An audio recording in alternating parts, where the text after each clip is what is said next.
All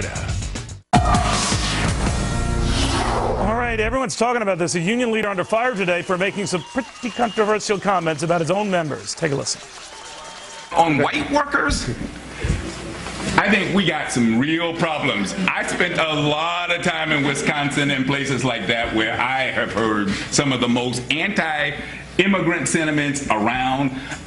It's also, and this is where you get the black workers first, it's so rabidly racist. Yeah. Till black people get scared. It's like, you know, they don't just mean you. Right. And so you can organize them quicker, like, look at what's there. Well, his name is Jerry Hudson. He's a top executive with the Service Employees International Union. He could not come on for an interview, did provide a statement. We'll get to that in a second. With us now, reaction from Tea Party activist Kevin Jackson. Kevin, what'd you make of that? Wow, I think he managed to sum up the Democrat and elitist position very succinctly by saying that black people are stupid and white people are racist. And the unfortunate thing is that he's condemning, he literally showcased how the union feels about their black membership, and it managed to demonize the white members because, for one reason, they don't want to capitulate to what they're calling, what the unions are calling immigration reform, which is nothing more than a euphemism for amnesty.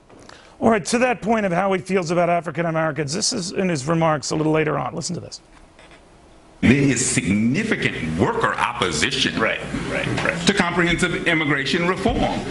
It doesn't take a whole lot to argue at least African American workers to another place. Doesn't take a whole lot. What'd you think of that?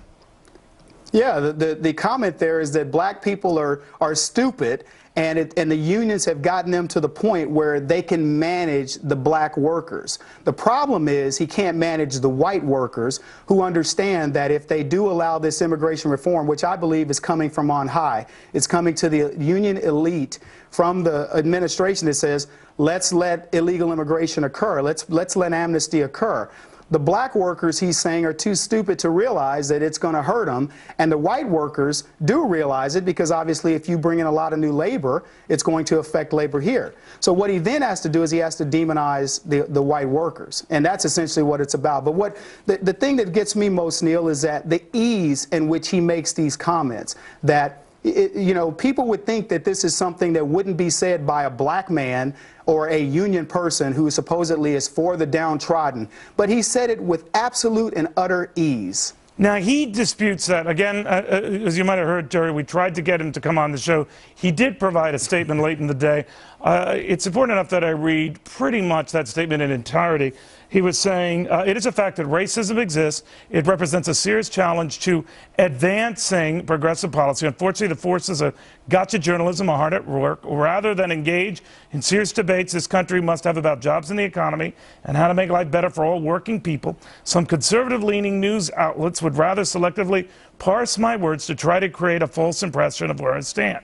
So let me correct this distorted picture, which can also be viewed accurately by watching the full C-SPAN video of the event. I neither said nor do I believe that white union members are rabidly racist. As someone who has spent my entire adult working life organizing workers of all kinds, I strongly believe that any type of racism weakens our cause and hurts all workers. Jerry, I should point out to you and to anyone watching right now, we didn't edit anything, we didn't splice anything, we didn't attach quotes at disparate points in that conversation. We played those whole chunks. So what are your thoughts?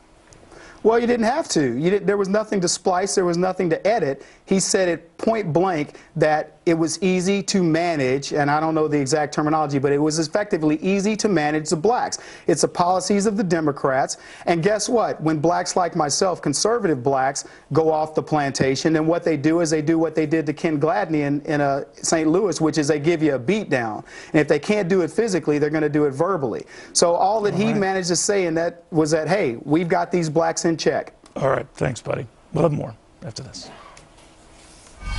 My name is Borat. I like you. Is this my house? Answer, please. I get a window from a glass. With the new Geico glove box.